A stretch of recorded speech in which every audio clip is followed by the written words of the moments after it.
বাংলাদেশে যে পদ্মা ব্যারেজ এবং পদ্মা সেতু এটা প্রয়োজনীয়তাটা এটা অস্বীকার করবার কোনো উপায় নেই।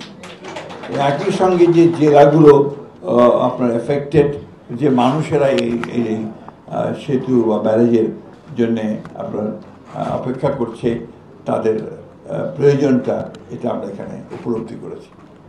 প্রকৃতই সেই সমস্ত রেয়ার একেবারে রাজনীতিবিদদের মধ্যে একজন যার জনগণের সঙ্গে সম্পর্কটা অত্যন্ত ঘনিষ্ঠ।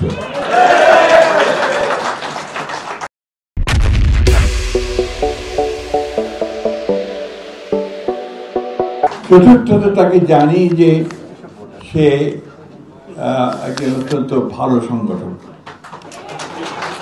আজকে আমাদের সৌভাগ্য যে আমরা এই আলোচনায় এসে আমাদের দেশের কয়েকজন বরেণ্য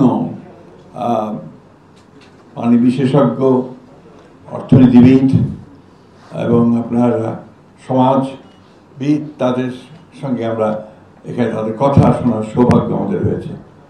একই সঙ্গে যারা এই নদীর উপরে কাজ করছেন, পানির উপরে কাজ করছেন, তাদের কিছু বক্তব্য শোনার আমাদের সৌভাগ্য হয়েছে। আমি বক্তব্য দীর্ঘ করার অবকাশ নেই, কারণ আমি সম্পর্কে খুব বেশি কিছু জানিও না। আমি এটা স্বীকার করলাম, আমার উচিত বলে আমি মনে করি। আইনুল নিশাত সাহেব আমাদের বন্ধু মানুষ, তিনি একজন সত্যিকার অর্থে অত্যন্ত জ্ঞানী বিশেষজ্ঞ এই বিষয়ের উপরে। আর অর্থনীতিবিদ আমাদের এই প্রিয় ভট্টাচার্য, আমাদের ডক্টর হুসাইন জিল্লু আছেন, যারা আমাদেরকে সমৃদ্ধ করেছেন আজকে তাদের জ্ঞান নিয়ে।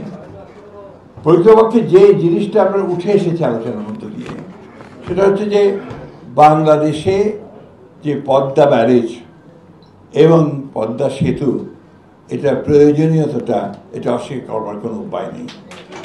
একই সঙ্গে যে জেলাগুলো আপনার এফেক্টেড, যে মানুষেরা এই সেতু বা ব্যারেজের জন্যে আপনার অপেক্ষা করছে, তাদের প্রয়োজনটা এটা আমরা এখানে উপলব্ধি করেছি। একই সঙ্গে এর যে আপনার ক্লাইমেটিক যে কন্ডিশনস, সেটা কি দাঁড়াবে, এতগুলো মানুষ, প্রায় 8 কোটি 9 কোটি মানুষের জীবন জীবিকা, তার কি অবস্থা দাঁড়াবে, সব কিছু মিলিয়ে এই পদ্মা ব্যারেজ এবং পদ্মা সেতু এর যে প্রয়োজন এটা আমরা এখানে উপলব্ধি করেছি।